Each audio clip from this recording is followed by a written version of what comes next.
You don't need to convince someone that the world is ending to believe that Bitcoin is good. You don't have to convince someone that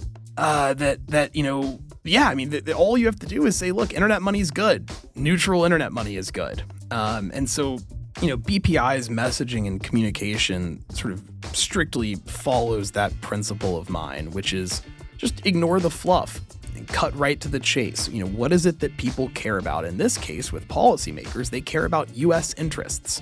So, I'm not going to spend too much time trying to convince someone that my entire worldview is correct and that to understand Bitcoin, they have to change their entire views on central banking, on governance, on monetary policy, on all of these other things.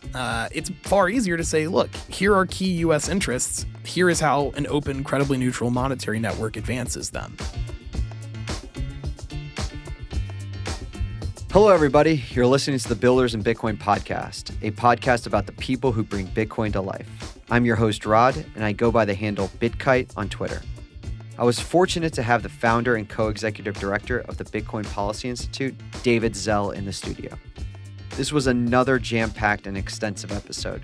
We covered a number of topics in less than 60 minutes, including what he does, why and how to talk Bitcoin with policymakers, do we really need nonprofits like BPI, why should US policymakers care about Bitcoin, his simple framework for Bitcoin, how David got into Bitcoin and why he thinks he was too early, what is a think tank and why he spends his time working in one, the probability of Bitcoin-friendly bills being passed, an amazing story how he disrupted $3.5 billion of financing for private prisons in Alabama, what BPI is doing to advance Bitcoin adoption, how to talk their language, how do policymakers learn about Bitcoin, how to donate and why they use a third-party donation site, and then finally, the team behind BPI and his biggest ask of me and you.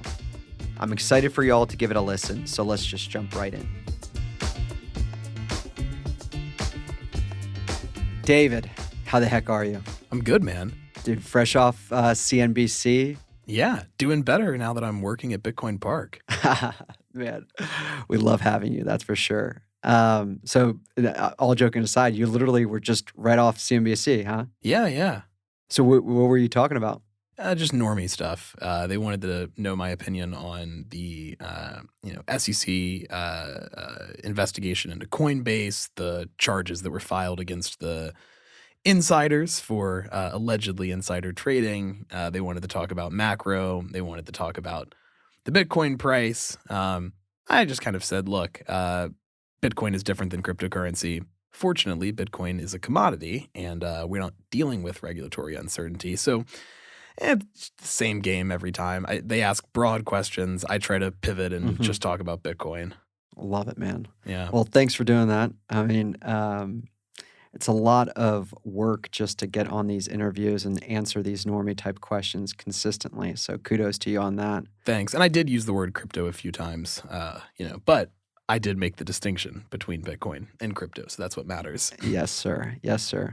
So I guess, one of the questions that I've asked the last two guests just to kind of kick this whole podcast off is when people, even like on a CNBC interview or somebody on the streets or your, family members, colleagues, friends from college, right? Like when they ask like, David, what do you do?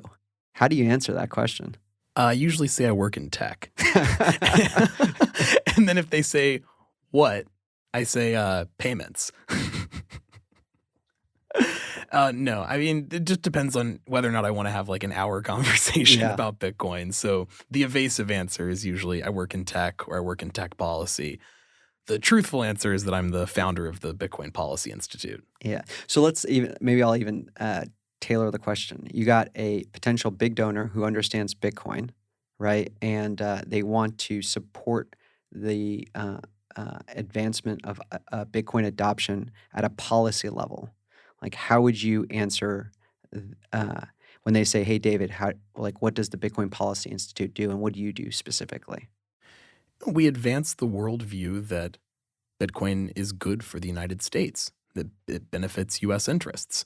There is no shortage of content out there about why Bitcoin is good, whether it's a moral good, tons of content, a good investment, tons of content, But there's not a lot of content that explains why Bitcoin is good for the United States.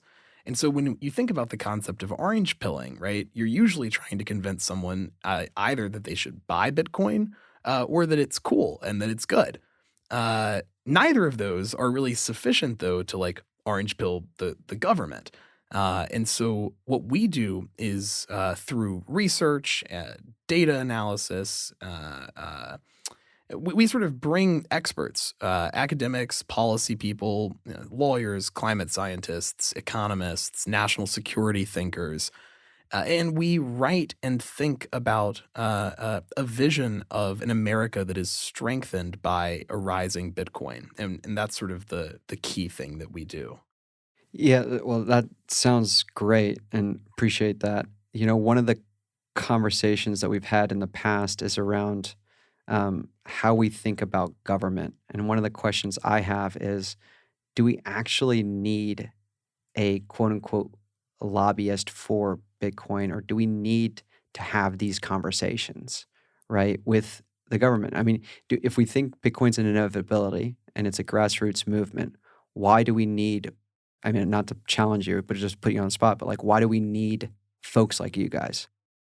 I think you got to separate Bitcoin the network from Bitcoiners. I'm not too worried about the Bitcoin network. It is the problem. It's the most secure technological protocol in existence, and it's going to outlive all of us most likely. We, however, as Bitcoin users, we're meat sacks. I think you said flesh sacks we're last flesh time. sacks. Yeah, we're pretty vulnerable, especially when we live in a state that has a monopoly on violence. So I view what we do more as helping Bitcoin users than being something that's necessary for Bitcoin, the network, to continue producing blocks and facilitating sovereign store and transfer of wealth for anyone with an internet connection. It's just that Bitcoin doesn't free you from the repercussions of using this technology. You can make whatever payment you'd like, but if the people with the monopoly on violence come to your house with guns and say that you're a terrorist because you used this network, the robustness of Bitcoin's protocol will have no bearing on your individual safety. So I think the world is a better place when American government and policymakers view Bitcoin as a good thing, like the internet, and not a bad thing, like a tool for terrorists and the people that are trying to burn it all down. Yeah, and so, depending on where you get your news and your information, what groups you can have a echo chamber of, super bullish or super bearish news, whether that's, and it can be country specific as well. You can be super bullish on the U.S., you could be super bearish on the U.S. Why should folks, I guess, be bullish on the U.S. Adopting Bitcoin based on your conversations that you've had?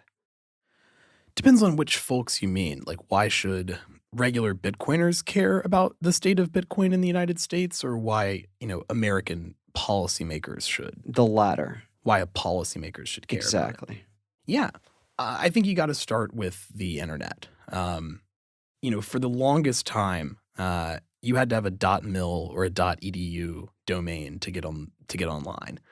And the reason why was because policymakers were worried that if everyday people could, God forbid, use the internet for commerce or just access the internet at all, that quickly it would become rife with porn and scams and spam. And of course they were right. That's exactly what happened. But fortunately, in the early 90s, when the restrictions on use of the internet for commerce were lifted, in addition to all of these annoying sort of externalities of rising internet adoption, we also saw the most fundamental shift in anything for the last 100, 150, 200 years. Now, anyone anywhere in the world could communicate, share information and ideas, start businesses with anyone, no matter where they were located. And that process of new internet-enabled business models and businesses led to meteoric returns for investors, to massive growth to the U.S. economy, to further cementing of U.S. leadership, and to the proliferation of the fundamental ideals of this country sort of spreading abroad, right? Open access to information wound up being good for liberal democracies and bad for closed communist authoritarian societies. And so I tell that example because now the State Department funds internet infrastructure all over the world. So within this, few decades span, we got from a point where the exportation of cryptography was illegal, where commerce on the internet was illegal, where people were unified in their view that this technology was going to do nothing but make life more difficult for everyone, to a point where your taxpayer dollars now go toward, at least in part, funding infrastructure for the internet for global citizens, for non-US residents. So I think that fundamentally, Bitcoin is good for the United States because the open flow of value, just like the open flow of information, benefits democracies and open societies and harms authoritarians and closed societies. Now, there are a bunch of sort of sub-reasons we could get into about different things that I think Bitcoin helps the U.S. achieve, but fundamentally that's what it's about. We need more openness. We need more free flow of ideas, capital, information. And so if you think that the internet was good for the United States, then Bitcoin is just the logical conclusion over that. Of that. So if you're an OG, I think the best way to describe our framing would be it's very similar to like the kind of Andreas style, like money over internet protocol narratives that were really popular in like 2013, 2014, 2015. We think that's the kind of the most persuasive way to talk about this stuff because people don't get Bitcoin. Even the oldest like dinosaur politicians do understand the internet. So a good segue, because you have a number of conversations, you're writing a lot of research. For these new policymakers, and I think you said this really well in one of our previous conversations, how do you distill what is Bitcoin down to like, let's say, one or two sentences in terms of the narrative? Because you mentioned the question of whether or not the world is a better place with or without Bitcoin, I think is how you framed it in previous conversations. Yeah, I mean, I think that's a helpful way to start to think about the kind of net benefits of Bitcoin, right? Asking that question. Not should we ban it, because we really can't. There's not much we can do. You can sort of seethe and cope all you want, but like Bitcoin exists. So there's no going back. The interesting question is, are we better off for it? I think the answer is yes. To your first question, how do you explain Bitcoin in one or two sentences? It's the only credibly neutral monetary network that allows anyone with a smartphone or an internet connection to make a transaction that cannot be censored, seized, canceled to anyone anywhere in the world, practically for free and with basically final settlement instantly. That's it. It's a payment network that's really, really good at what it does and has no competitor. Amazing. I like the dumbed down version, which basically was like global neutral internet money is good. Government money monopoly on currency is bad. Yeah, that would be the 2 bullet point summation of my worldview on this. Yeah, it's a good thing to have internet money that's credibly neutral, that's available for anyone to use, no matter what you look like or what your background is. And it's bad. Monopolies are bad, right? We know that monopolies are bad. We know that when there's only one game in town, consumers suffer. Why is it any different with money? I mean, even today, like, you say you live in New York, right? You wake up, you leave your apartment, you buy a bagel with cash. You walk to the subway, you tap your phone to pay for your ticket. And while you're riding, you realize that you haven't paid your friend from drinks from the night prior. So you open up Venmo or Cash App or maybe even Strike and pay them back. And so already in the span of like 45 minutes, you may have used 3 different monetary networks that interoperate and offer very distinct sets of advantages and challenges. And so I think it's really not that radical to say that market-based monetary networks deserve to exist alongside state-backed monetary networks because that's already the world that we live in, where sort of public and private monies interoperate and, at least in theory, offer consumers both, call it safety and innovation, respectively. Now, that's not necessarily my view, but that's not a radical take. It's kind of just an obvious observation. There are a whole lot of reasons why a government monopoly on money is bad, but when that happens alongside proposals to get rid of cash, that's where things really start to get bleak and scary. Yeah. So this is also a good segue into, by the way, not to dox you, but you're probably half my age, and I'm extremely inspired by you, that you're dedicating your time. And I mentioned this before. It's a Wences Caceres quote that I love. It's like you're spending your time, capital, and reputation pretty much all in on Bitcoin and advancing Bitcoin adoption. I'm curious everyone's kind of origin story. Like, how did you get into Bitcoin? But more, and then as a follow-up question, out of where any place you could spend your time, capital and reputation, why a quote unquote think tank? Ooh, two fun questions. I got into Bitcoin in middle school, doing Yeah, so you're definitely some unsavory thing, nothing too crazy. I went to a small high school that had, like fifth grade all the way up through high school. And every year, the older students would go in on a group fake ID order. And I realized there was an arbitrage with Bitcoin. If you paid in Bitcoin, you could get half off. So nice. That was my introduction to Bitcoin. There wasn't much out there at the time. Like, there were YouTube videos, there were like blog posts, there was the talk forum, but I didn't really pay attention to any of that. I didn't buy that much Bitcoin. I was using it. Like, I wasn't really investing in it. I was 13, so I can kind of forgive myself a little bit, but it just made sense. I didn't think of it as an investment. One of my friends was kind of, natively online and, came up to me one day and said, "Have you heard about this Bitcoin thing?" And I said, "No, what is it?" And, he explained Bitcoin better than a lot of people do today, which is, he goes, "It's just internet money." And I was like, "Oh, internet money. Nice. That makes sense." No questions, no skepticism.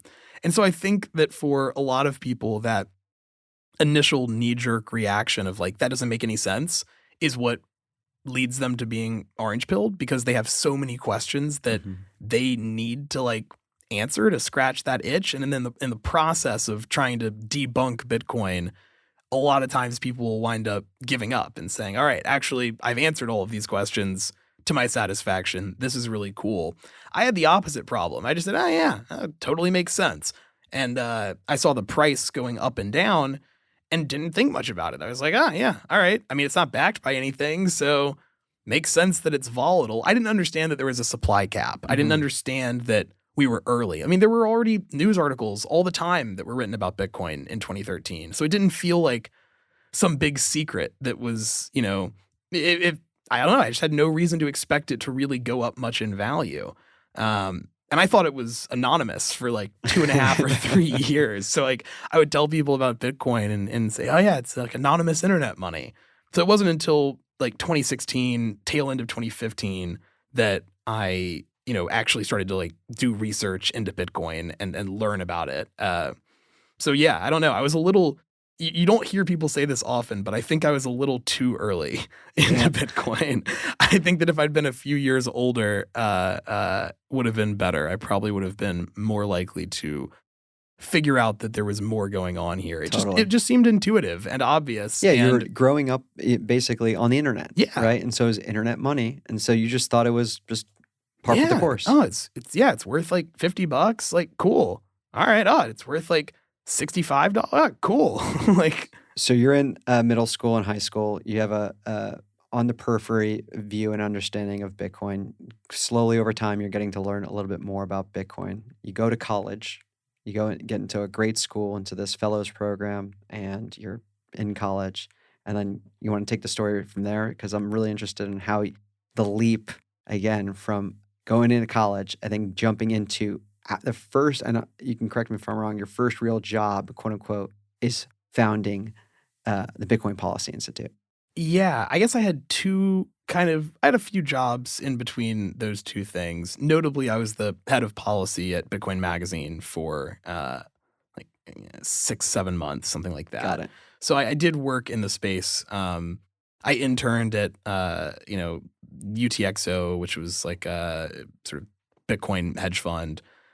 Did some other things in college, but yeah, my first real job was in the Bitcoin space, and my second real job was founding BPI. Amazing. Yeah, and there's kind of an Alabama Bitcoin mafia that I think you're alluding to. So David Bailey, who's the CEO of Bitcoin Magazine, the Bitcoin Conference, was also a University of Alabama graduate, went in through the same program as me, the Fellows Program, and has kind of just solidified a University of Alabama to Bitcoin pipeline. So I think like half of, Bitcoin Magazine employees went to Alabama or were even in this particular program. And that's amazing. And I feel like there's going to be even more of these pipelines going into different specific Bitcoin-focused companies, which is amazing. Now, I guess even before I go to the Policy Institute, I'm curious, what is even a think tank? Like I'm a think tank studying the future of money. And I always get confused. My mom was a nonprofit worker, and I'm always just confused and curious by people's definitions of a quote unquote think tank. Yeah. I don't know I don't have a great standard like universal definition of a think tank, but generally, a think tank is a group of individuals, usually with some particular expertise in a topic or series of topics, that write and think about government action, government policies, areas where government policy could improve, issues that government should address, or problems with existing policy or regulation. So, think tanks have been a part of the U.S. policy machine. I mean, at least dating back to the like kind of 60s or 70s. And they've been sort of instrumental in, basically every public policy that you see, there's a really good chance that its origin was at a think tank. Interesting. Where, academics or experts, concocted it, advocated for it. And so think tanks are really useful for kind of framing and policy communication, kind of setting the agenda setting. Here are, tasks that we need to achieve, right? We need to lower the burden of transaction fees on unbanked Americans, for example. So a think tank like us may say, well, one way to do that would be to ease money transmitter laws to make it easier for lightning companies to build and grow in the United States. The same is true with, any other public policy issue. So there'll be think tanks on both sides of basically any contemporary political debate that you can think of. And you alluded to this at the beginning with your CNBC interview. And I know you guys are focused just on U.S. policy, correct? More or less, yeah. Okay. Yeah, and so and I know we're going to get into the weeds, but I am very curious on your opinion on this.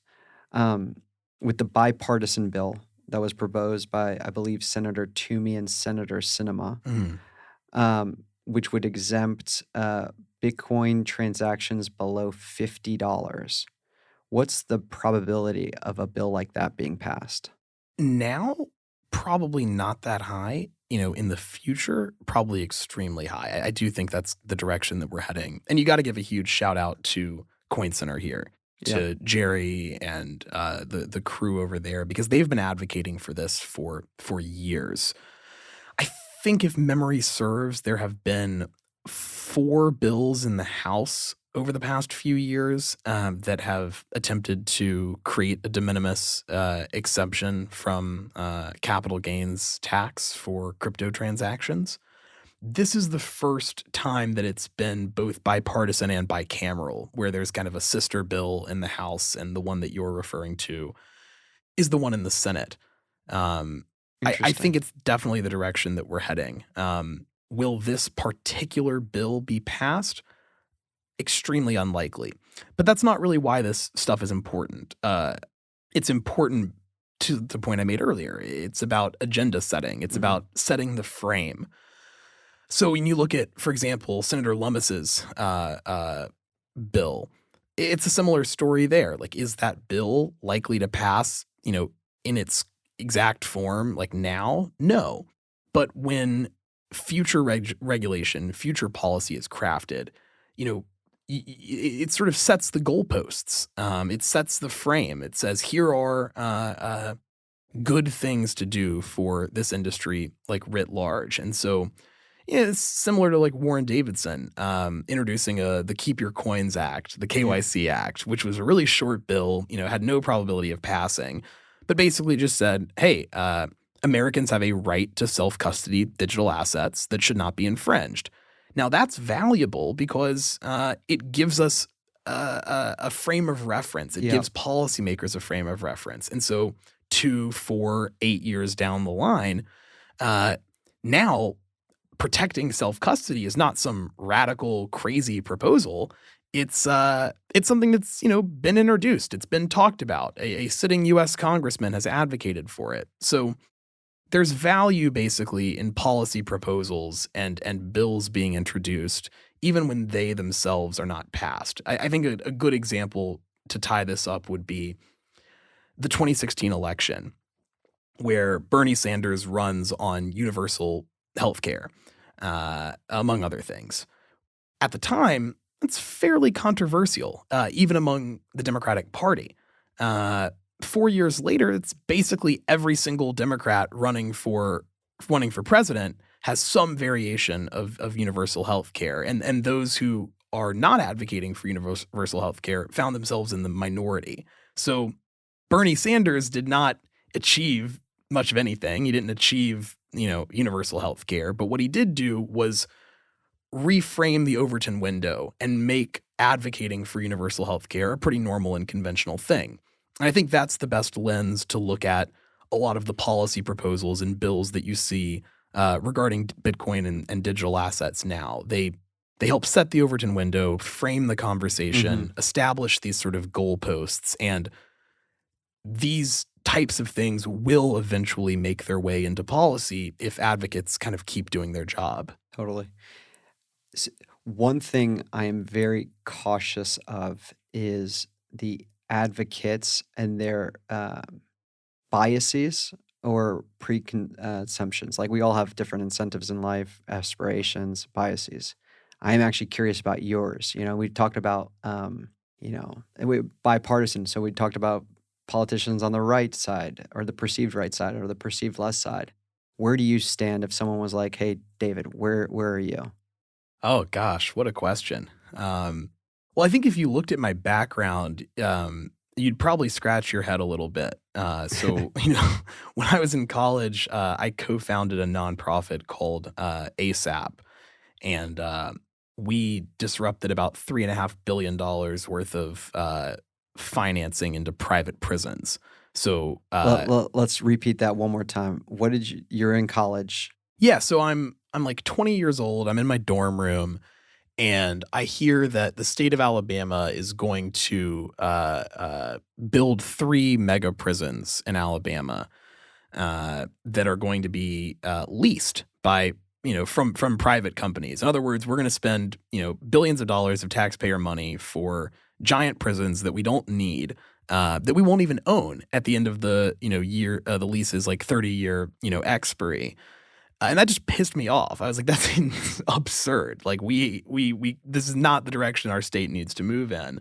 So, it started off with just like making a group me, getting a couple of my friends involved. And then, 2 months later, we had like nearly 1,000 students from 30 different colleges and law schools across the Southeast.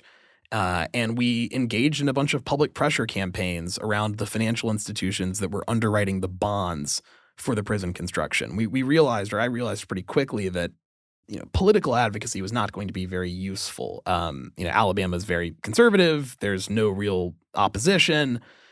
we knew that, kind of going after this via markets was a far better and more efficient way of achieving what we wanted than, lobbying or protesting or asking nicely for governments to change their mind. We just said, you know what, you guys want to do this? We can't change your mind. It'll be a lot easier to change the minds of the financial institutions that are underwriting the bonds. Mm-hmm. And so we got, international banks like Barclays, KeyBank, Regions, like all of these different financial institutions to realize that this was a horrible, horrible PR, one, that it was a bad investment, two, for which there were, comparable alternatives that did not involve like enslaving people, three, and four, they had an opportunity to look really good or really bad, and they could choose. And that pitch wound up being pretty persuasive. So I give that example to say that that work was mostly with people who would identify as like leftists. Most of the sort of prison abolition, anti-prison crowd, very, very far to the left. My biggest passion at this point in my life is Bitcoin, which a lot of people would say is libertarian or conservative. So I guess my background would probably be a bit of a head scratcher to people that are apt to use kind of broad labels. I don't really know what I would say. I'm kind of a centrist. I'm a pragmatist. I kind of separate what I want the world to look like in theory from, where the world is now and which directions it could go to be better and how we can get there. Those are just two very different conversations. So I guess the easy answer would be I'm a radical centrist with some kind of crazy ideas in theory. I love it. And so I don't want to put people in boxes, and I don't really want to label left, right, whatever. But it's great to hear from your perspective how you think so that it could potentially inform your policy or advocacy, not policy. And other conversations that you have with policymakers, right?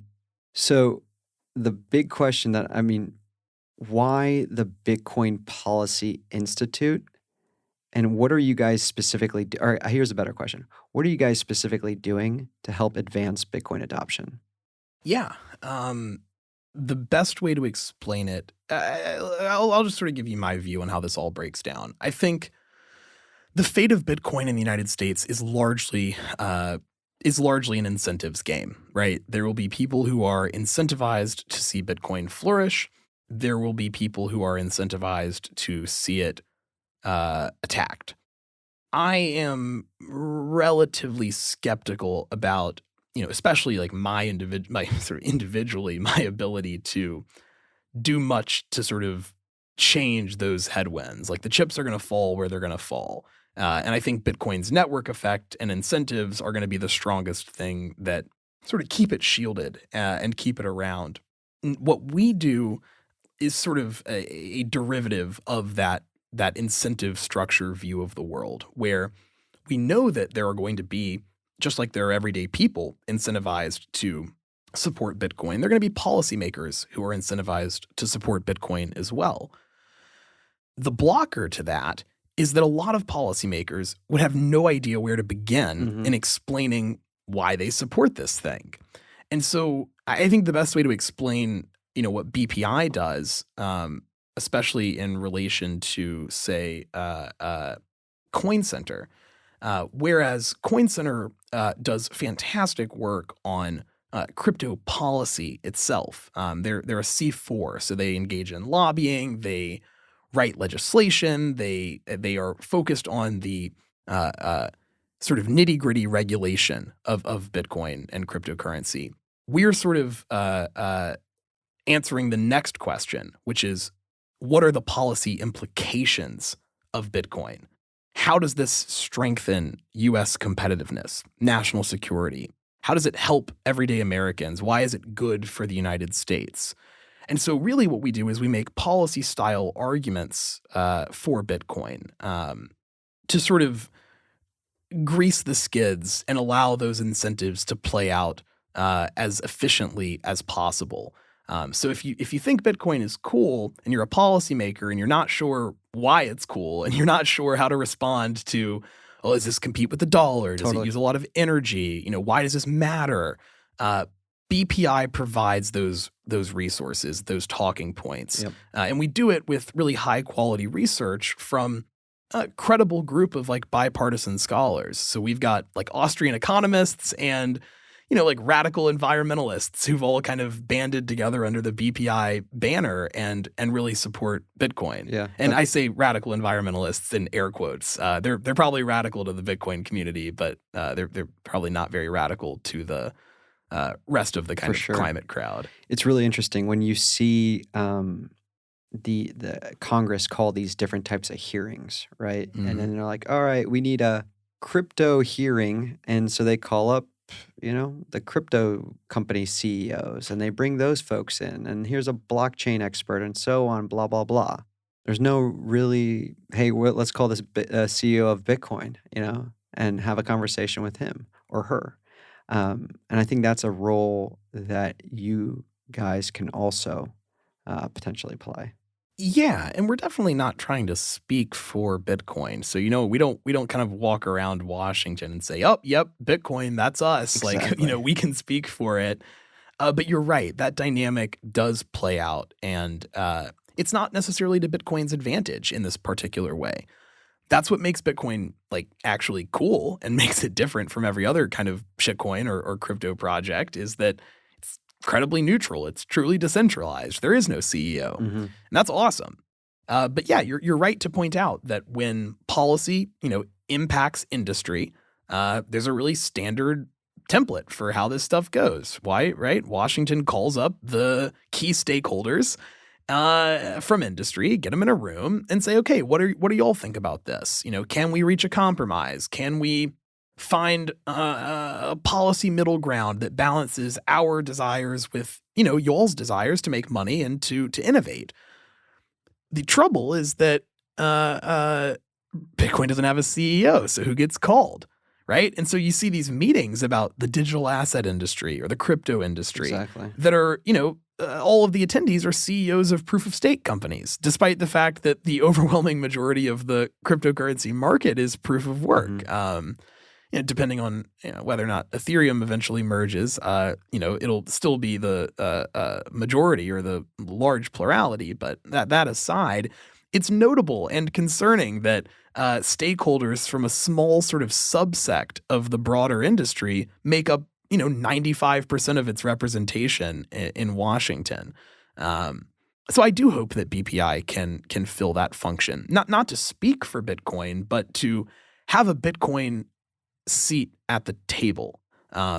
Whether it's us, whether it's having someone like Jack Mallers or Jack Dorsey be invited to testify or be invited to these meetings. One of my ambitions for BPI is to solidify this distinction between Bitcoin and crypto in Washington. And whether or not we're the sort of benefactors of that recognition that Bitcoin is different and deserves sort of special consideration or not is less important to me. It's more important to me that when these meetings happen, when conversations are happening about the future of crypto in the United States, that there are people there who aren't grifters, that there are people there who understand what Bitcoin is and how it's different, and can speak to the asset that is the largest, most traded, and most widely distributed and held. Yeah, and the only slight correction I would make there is Bitcoin, right? And that's why, by the way, going to your site, which is a good segue as well, is like you break down your site into each of these sections based on the personnel and based on the arguments. And one of the things that I absolutely love, I believe that every single, let's say, Fortune 500 company, there is a Bitcoiner within that organization trying to advocate Bitcoin amongst their colleagues. And they know how to talk the language. Like retail has a specific language, banking has a specific language. Political advocacy, it seems like, even though I'm still very skeptical about just this whole world, seems like it has a specific language that you need to talk to and how to talk to these different types of folks. So I think this is it can be a huge value add is by conducting this type of research and this type of policy paper or advocacy to really start those conversations with these type of folks. Yeah, I mean, it's important to meet people where they are if your goal is to be convincing. You want to, I've said this before on other podcasts, but, uh, uh, forgive me if this sounds, pedestrian or obvious, but I think a lot of people don't either know or at least internalize this. If you want someone to agree with you about something, you want to minimize the number of requisite things that they also have to Yes. agree with to get to, in this case, Bitcoin is good. Um, so, an example of that, if you want to convince someone that, let's say, that the blood alcohol content limit for drunk driving should be lowered to reduce drunk driving accidents. You probably don't want to start off by talking about the history of roads or how, the wheelbases of Roman chariots don't really differ much from like vehicles today. Like you don't need someone, and with Bitcoin, right? You don't need someone to be, convinced that, the Austrian view is correct. You don't need to convince someone that the world is ending to believe that Bitcoin is good. You don't have to convince someone that,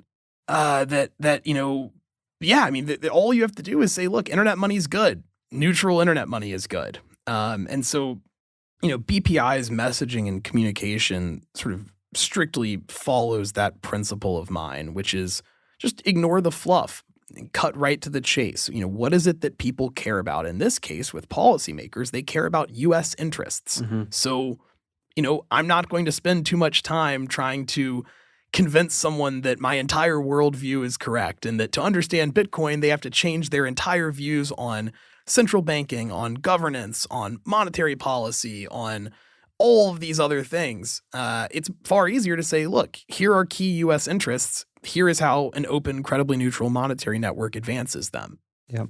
And that's why I think the two-pronged approach, so even though I'm still skeptical about just playing that game, I think it's noble that you're doing this.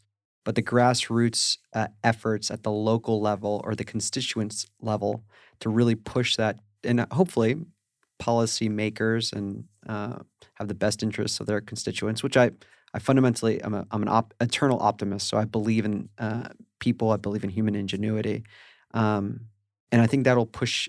Bitcoin will win because it's the best thing for people, right? Right. And that's a great example of what I was alluding to earlier when I said, there's this kind of broader network of incentives that are going to play out how they're going to play out. And an adoption and this idea of, constituents holding Bitcoin is like a perfect example of that, right? Like what more powerful tool to, persuade policymakers than that Bitcoin is good than to say, hey, look, the overwhelming majority of your constituents own this stuff. And we're not there yet. I think we will. Yep. And so that's a great example of what I'm talking about. A politician sees, oh crap, like a large percentage of people in my district are Bitcoiners, are Bitcoin users. Well, I guess I've got to be pro-Bitcoin now. What does that mean? How do I go explain to my colleagues that Bitcoin is good? How do I learn? Yeah, how do I learn? Where do I get information about this? How do I come out as pro-Bitcoin without getting mauled by my colleagues for hating the dollar or being a financial terrorist or a ocean boiler or whatever else someone is afraid they'll be called if they come out and say they support Bitcoin. So that's really what BPI does, is just leveraging Bitcoin's extant network effects and trying to clear the debris as much as possible to let that kind of hyper-Bitcoinization plane take off, if you will. My man, kudos to you. Seriously, I'm really proud of you. You do inspire me. Thank you. I think your work with Grant and the team, Matt and I are proud to host you and have you guys working out of the Bitcoin Park. It's the least we can do, especially, running a nonprofit, and every day you're just grinding away. So one way people can help is by donating. Yeah. So even though I've donated a few times, and go hit that donate button. I'll donate one more time to you guys while we're doing it live here. We come up here, simple donation button, and you're going to explain to the audience why you have to use a third-party platform, but and not like your own BTC Pay server and run it yourself. Why don't you type in 21 because I like custom numbers. So we went to Join Generous. Can you explain a little bit why we're on this like third party? Yeah, it's definitely not the ideal long-term setup. The reason we can't just like throw up a wallet address is the IRS requires us to take information on our donors. So, to donate to us, you kind of have to dox yourself. Now, that information fortunately gets to stay between us and the donor and the IRS, but we can't take money that we can't tell the IRS, here's who donated this and here's where it came from. So the reason we use Generous is because they're built for nonprofits. And so they handle payment processing, the API, like the plugin on our website, and they do all of the back end accounting and compliance stuff. So they do take a small fee, but we sort of found that it was by far cheaper than competitors and saved us money because it's all of those things kind of rolled up into one. So even if we were taking donations that did not have some fee, we'd be paying for it on the back end with compliance stuff. We're going to hit the Bitcoin button, but by the next time we can remove that crypto stuff as well. How many crypto donations have you guys gotten? Thankfully, we've received. Well, look, if somebody wants to dump sheep to us, I don't care. Like, we need money. So if someone wants to pay with one of these things. And just convert it over. Yeah, I actually disagree, right? It's like having the Bitcoin and the crypto option, right? If you want to give us Bitcoin, awesome. To date, we have only received Bitcoin in US dollars. We have not received Dogecoin donations. Yeah. But look, if you're holding shitcoins, what better way to get rid of your shitcoins than donate them to, BPI, where I can promise you they will be swiftly liquidated and turned into some more sound money. That's fair. The only counter to that would be just if there's confusion around your advocacy, if you're accepting it. But we're not going to dwell on that. $21, we can say, don't show my name. You can hide the amount. You can choose not to share this information with us. Perfect. And you can donate. Let's go over the Lightning. Okay, OpenNode opens up. Lightning there. So for those following along on the podcast, just going to...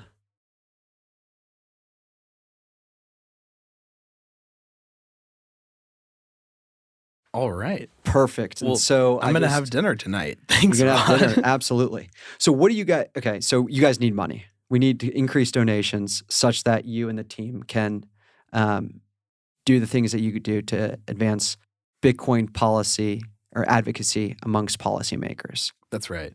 So that would be your biggest ask for folks. Yeah. So we launched BPI 6 months ago at the start of January. And I'm pretty proud of what we've done since then. First of all, we assembled this really awesome team. A lot of these names you'll know from Bitcoin Twitter, others you may not. So, Grant and I run this. Jason Brett is a former FDIC regulator, big Bitcoin orange-pilled guy, does a great job. Ian Gaines used to be the head of communications for Black Bitcoin Billionaires. And we're super thrilled that Ian's on board. Some of these names, Troy Cross, you probably know, Matt Pines, Ovik, Peter McCormick's done a good job of getting most of these people so far on his show. That's great. But yeah, to date, we've had dozens of op-ed, sort of pro-Bitcoin op-eds placed in mainstream outlets. We've had over 50 meetings in Washington with policymakers and staffers. We've had in-person kind of roundtable briefings on Bitcoin and national security. We have responded to all of the sort of Biden administration's requests for information, following their executive order. We facilitated a letter from 21 global human rights leaders to Congress talking about how Bitcoin is a vital tool for freedom. We've published first-of-their-kind white papers explaining why Bitcoin benefits U.S. national security, the environment, economic growth, and freedom and prosperity for not only Americans but sort of global citizens. There's a lot to be done, But I'm really, really proud of what we've achieved so far. To my knowledge, we are the only Bitcoin, group that has actually responded to the White House's requests for information, Very cool. kind of consistently throughout this process. And so I think our proof of work really speaks for itself. Amazing. And I know I've said this now the third time, but I'm very proud of you. Keep up the great work. btcpolicy.org. And where else can people find you? They can find me on Twitter. I'm David Zell _. Amazing. I think the title of this podcast is going to be Bitcoin is Good. So I really definitely agree with that. This was fantastic. I thoroughly enjoyed this, David. So thank you so much. Thank you, Tom, for being here and helping produce this. I think this is a great place to wrap. So we'll see you next time. Hey, everyone. Thanks for tuning in. I hope you got as much joy in hearing from David as I did. Keeping with the plan to release an episode every week, I've queued up some amazing guests for episodes 4, 5, and 6, which I plan to record early this week. So if you're enjoying the pod and want to auto-magically stay up to date, please like and subscribe on your favorite podcasting app. It would mean a lot. I've found so much joy in doing this, and feedback has been heartwarming. I'm planning to double down my podcasting efforts. More to come here. What else do I do in Bitcoin? Well, I curate a morning email about Bitcoin at wakeupwithbitcoin.com. You can skim for 30 seconds or dig into it for 30 plus minutes.